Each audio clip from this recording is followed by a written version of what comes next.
If I walk into First Bank tomorrow, I don't know, if I was not here, I don't know of First Gen Fund. So it's not just not knowing. Are there, I don't know, education avenue, so to speak, where if I walk into a branch, is there, who do I ask for? To say, hey, what provisions do you have for my business? Who do I ask to see? What questions do I ask? Because again, no matter how long we stay here, you can't disseminate all the information, right? So how do we do it so that we're able to access all of those, comprehensively? We're able to access all of those. Alright, so all of this information is available on our website, www.firstbanknigeria.com. You can also call our first contacts. You can get information from them. And definitely, I'm going to drop my contact. I mean, I'm just a chat away, so I'll drop that. There was something running through my head while we were talking. I think I just lost that. But don't worry, please come back. All right, sir, we're back to you, the Honorable Commissioner. Again, thank you for your time. Okay, how do we reach you? How do we assess your office? I mean, how do we, so if an average business here feels that, you know what, the Ministry of, Science and Technology is the best partner I can ever have to drive this initiative, how do we make that happen? Okay, so for entrepreneurs and businesses that think they have an innovative idea and that they think they can solve problems at scale, we have created the platform of the Science Research and Innovation Council. So today, if you go to lasric.lagosstate.gov.ng, I'll say it again, LASRIC, that's LASRIC.lagosstate, you spell it in full, .gov.ng. You'll see some of the work that we've been doing, and you'll be able to apply. You'll see the different call-outs. So we have 3 current call-outs coming out now, or that are already out actually. So we have innovation, we have research and development. Research and development is usually tied with a university or a research institution. And then we have STEM. So the third call-out, STEM, is for innovative companies that are trying to innovate STEM outcomes in schools. So for secondary schools and primary schools, if there is a company that is using STEM or innovative tools to teach young kids math, engineering and things like that, that's a call out you can also apply for.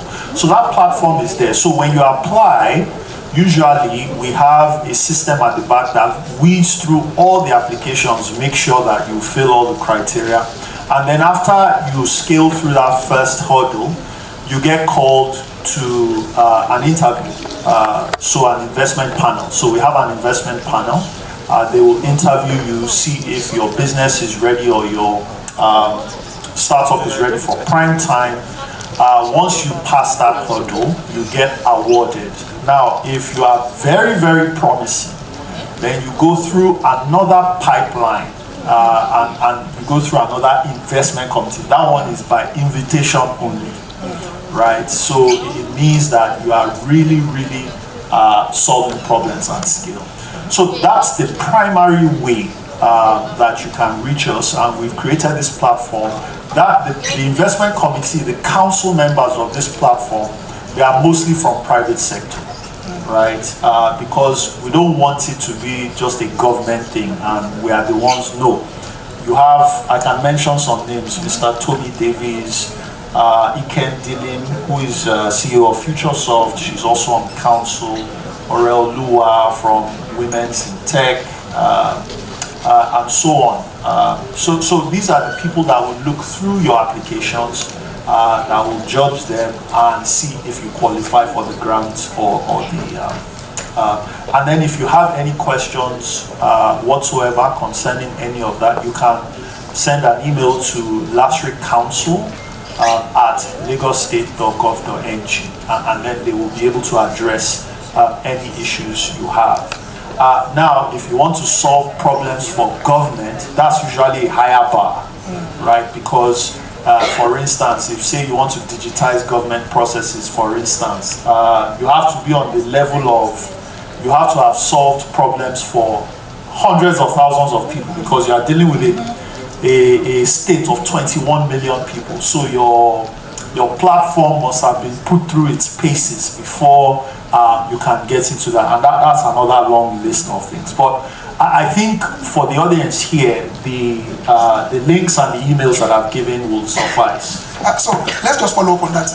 I don't know if it was you or the Honorable SA that spoke about, moving people to Dubai, all that, all of those exchange programs. Yes, I spoke about that. Okay. Yes. So every year we meet at the Gulf. I'm sorry. Yeah. I also want you to touch on how, because I'm just hearing that for the first time, and I'm not. But then again, how do we do it? Is there an application? Or is it invitation only? Yeah, so it's usually through the same pipeline. So every year we go to the Gulf Information Technology Exchange. It's one of the biggest technology conferences in the world. It's held in Dubai every year, and now, in fact, they are coming to Nigeria. So Guitex Nigeria. So we helped to broker that, to bring them to Nigeria. So it's the first time some investors from around the globe are coming to Nigeria to see exactly what's going on in Lagos. Who are all these startups? Who are all these companies? So usually we used to take the startups to them in Dubai, and we put them in front of investors. We put them in front of potential partners. Some companies that we've taken have opened offices in Dubai, and they're now serving UAE clients as well. Some have secured investments. I know one of the startups we took 2 years ago now serves clients in Portugal, another one in the UAE, and a lot of them are still based in Lagos, right? So we help, facilitate those network exchanges between startups, and there are startups that we are sure that look, they are offering a very good service. They are bona fide, they are making revenue, they have a business model that works, and then we put them in front because we want to showcase some of the best of Lagos, right? So that there can be inward investment. And so that one is also by invite only. We pick the startups, so startups like Price Pally. I don't know if you know Price Pally is. Do you guys know Price Pally? Yes. Yeah. So Price Pally was one of Lagos State's first beneficiaries. We took them to Dubai as well. Price Pally is doing pretty well now. TerraWork, TerraWork. Yeah, TerraWork is also one of our beneficiaries. So some of the startups you've heard about, we've either invested or given funds. So definitely you can also, you have the potential to also participate in that. Yes, absolutely. Thank you very much. Do we have questions? Yes, JP. We'll just do this for 5 minutes and then we'll wrap this up. Yes, there's a second one. So I think we should just have counts. Then we'll just okay. So let's just have counts. 2 here, 3 here, going. Are you not the first person? Yes. No, we are doing a count. 1, 2, okay, and that's it. So please, let's start from her. Okay, I think they should just come because of the mics. It will. Oh, okay. To distract. So please keep it brief, straight to the point. Yeah. You can't stay there. Okay, we just have 2 persons. What's the third person? Oh, okay. So I wanted to ask, I went through the page for the innovation challenge and I was looking through the requirements. They noted like MVP and traction. For someone like me that our MVP is not out, does that mean that we cannot apply or can we just try? So I will say you can try. It's usually an MVP says a couple of things, that you've driven the business to a logical conclusion. Even if you have not made a lot of money, but somebody has paid you 1 naira, that is proof that there's value, right? So usually we prefer MVPs, but apply. You could be of so much promise that we could support you. There were some businesses that we supported. We put them with mentors. We helped them to register their business because they had revenue, but they didn't have a business. They hadn't registered with CAC. So we help them do some of that. So apply and we'll see how it goes. Alright, sir. So I wanted to ask, are there like programs that helps like schools around Italy? Because I'm really involved in STEM. So I'm like, are there programs or like support for like schools around Italy to let them get to know about this STEM? Because even about climate, I feel like these schools they don't really know anything, and these are the generations of Nigeria. So if they are leaving this part of people and they're not being involved, it's just like we're bringing up kids that don't know about what we want to do tomorrow. So are there programs or support, maybe government giving out laptops to support schools or teachers for that type? Because that's what I'm really involved in, like maybe a foundation that can just help in getting books and teacher support for schools in that other parts and making them know about STEM. Because even if we are saying STEM, these teachers don't know about it. So it's just like the school trying to push it on them, but no support for the teachers. Thank you. And about climate. Thank you, sir. Thank you. All right, so I would have to ask the Ministry of Education specifically on that, but I know that recently the Ministry of Education augmented the curriculum a little bit to try and put in more STEM subjects across 100 comprehensive schools. Now, I wouldn't know if specifically in Itire, but I can find out and see if there are actual interventions in that area.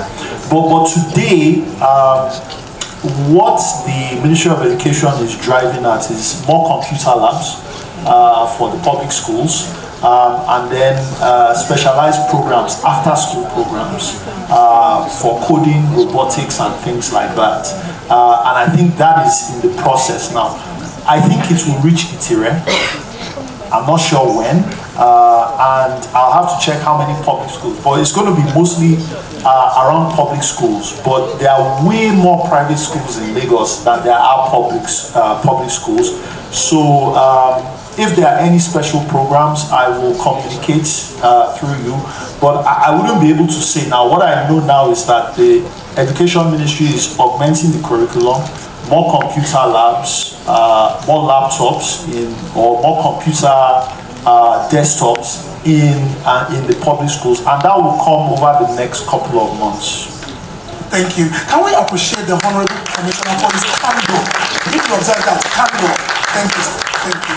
Thank you. All right, we take the last question now. So, I have two questions. I have for the Honorable Minister and for the First Bank, So the first question I have for him is there any plan? Is there any plan in the funding or the grants that Lagos State government have for artisanal businesses who are tilting towards technology to be able to artisanal crafts that tends towards like fashion, who are tilting towards using technology to leverage on their production? That's the first question. And then to you, Ma, you mentioned that most women don't keep records. I'm sorry, I'm in that category. so, but I promise I want to change. But so for people like me now, right, that have been earning an income and we use one account and things like that, but we actually want to like get funding to push our business to the next stage, right? In that kind of case, what can your bank like do for someone like me that comes, if I come to you for a loan, right? And can you help me? Is there anything, any structure in place to help me that money I'm giving, I'm able to document it properly, to be able to have like a profit and loss account that you can easily see from my account that I'm making an income and things like that, and how the money is being used? All right, thank you. Okay, so you said artisanal businesses using technology, right, towards an outcome. So usually we look for any business that is technology enabled, right? So you are using technology in your process to deliver a service or a product, right? So the answer is yes. However, it will depend on how much technology is infused into your business. Some businesses we are experienced with, they use technology through the entire process. It could be service-based, In terms of products, one of the businesses that we funded was in construction. So they used waste. They turned waste products, plastic bottles into interlocking stones. Right, for roads and for different areas. So, and even for building blocks for houses. Right, so it's kind of technology because they use some technology equipment to arrive at that, but it ultimately is construction, right? It's the build environment. So, like I said, the answer is yes, but it will depend on how much. So you have to make the case of how much technology you are using in your process, and that will determine that, okay, fine, this is fine. You know, so I hope that answers your question. Okay, all right. Thank you. All right, thank you very much. So we have partners do a lot of capacity building as well. We have partners that they handhold.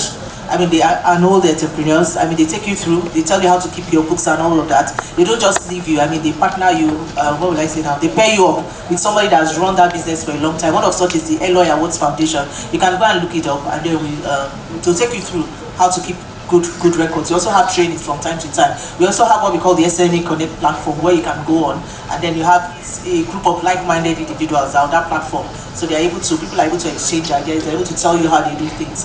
Now we won't encourage you to go take a loan if you still don't have good records, because it's going to impact your ability to pay off that loan. And you know, loans come with interest. So that means at the end of the day, you'll be running more interest and all of that. So it's good you learn how to keep your books, and then when you take a loan, you are sure that you will pay that loan and the loan will not go bad. So we have those partners, like I said about, we have the Eloy partnership. They're able to guide you and hold you through being able to keep good records and all of that. Does that answer your question? Thank you. Thank you. So we have our closing. Yes, sir. Sorry, there's a takeaway I think we will take away from here, or at least I will take away. I've heard lots of the ladies very brilliant, two in particular, but I think we need to also provide guidance in terms of how they pitch their ideas, how they come across and everything. There was a girl that was speaking, the brain was speaking faster than, you know, and I she's very brilliant. Yeah. But I was trying to, it was some accounting or auditing. Audit PAL? Audit PAL, yes. Yes, there was something there, but it was just great. So I think something we will take away is also maybe even the mentorships must even start from even the presentation. How they engage, you know, and how they carry on stand on like that. So that I even tease out how and what exactly we're examining and how we're trying to help them. So let me thank the SA for bringing that up. So just so when you are applying to LASRIC, let me give you a framework that we usually use to grade applications. The first is the proposition. What are you trying to solve? Which everybody I think has down. What's the problem in the market? I mean, you are giving us a solution, but is the problem that acute, or is just is marginal? You know, I mean, because the thing is that if we see that it's a problem that is not really a problem per se, then that might affect your revenue base. Then people will not see it as a need. They won't need to pay for it. They'll just prefer to keep on getting it for free because it's not that much of a problem. That's the proposition. The next is the organization. Who are the people on your team and what are their qualifications to be able to solve the problems? Meaning that are your people skilled or qualified enough to drive this solution base, right? So the next is the economics. What are your revenues? What grants? Even if you've done GoFundMe or whatever, mention it in there. And the last is milestones. Where are you in your product life cycle or your service life cycle? So it's called a POEM framework. It was done by Mr. Tommy Davis, who used to be the head of the Africa Angel Network. So the POEM framework, that's what. So it's proposition, organization, economics, and milestones. So that framework, if you pitch it like that, I think it will help a lot. Can we please appreciate him? So we quickly, we have to wrap this up now. We take closing thoughts. I would have to start from Coach Udi. Please, closing thoughts. So I also do want to add to what he said about delivery. So if you're going to pitch to international markets, you need to fine-tune that delivery. So you do actually, in as much as you know what you're trying to, the problem you're trying to solve, you need to be able to pitch it well enough so that investors can actually buy into the idea that you're putting out there. So if it, like he said, if it's to seek mentorship, whereby you are knowing how to pitch to the global market, that would also help you in the global market. Thank you very much. Honorable Lese, closing thoughts? First of all, thank you and well done to the organizers of this event. There are key takeaways we have taken away from here, like I said. First of all, I want to give kudos to all those attendees, especially all the women. Keep on innovating, keep on putting your best foot forward, and keep on believing in yourselves. Thank you very much.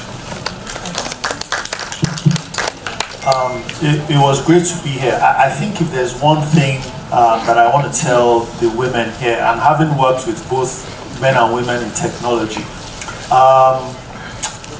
failure is not the end of it. You are going to fail, and that's not a curse. It's just part of the process. And one thing I would say is the difference between men and women. Now, this could be controversial, is that women are, in my opinion, women are a little bit more successful and they pride in success, but men can fail better. Yes, men can fail better because women, they don't like to fail so much, and it's very reputational, and they take it, very personal. And failure is part of learning. In fact, part of what we look at some of our entrepreneurs is how many times have they failed. That means they know what not to do, right? But you see, it's also an advantage for women, because I'll tell you, if you go to the Lagos State Employment Trust Fund, they will tell you that 85% of the loans they give out are mostly to women. How many percent again? Almost 85%. Wow. 85% of the women, they pay back the loans. It's much lower for women. Women are better at paying back, yes, the loans. Yes, it's true. They pay back. Women always pay. Men, they will use that loan money to go and do something. They take so much risks. Guys take a lot of risks. But in taking those risks, guys discover new things. But part of what I'm saying is that if you are in tech, don't worry so much about failing. I'm telling you, yes, you might fail, but you are going to discover something new. You are going to be able to move on, and your wealth of knowledge is going to increase so much. So when you fail, don't worry about it. Move on, get up, and let me tell you, success is just another step away. Thank you very much. All right, thank you. So my parting words, in First Bank, every woman is a first gem. Every woman is priceless. And we've been here since 1894. We are here to take giant strides with you. We know that tech industry is one that requires a lot of giant strides. So, worry not. We are here with you every step of the way, taking the giant strides together. Thank you. Thank you very much. Ladies and gentlemen, please, a standing ovation appreciates our panelists. Thank you, thank you, thank you.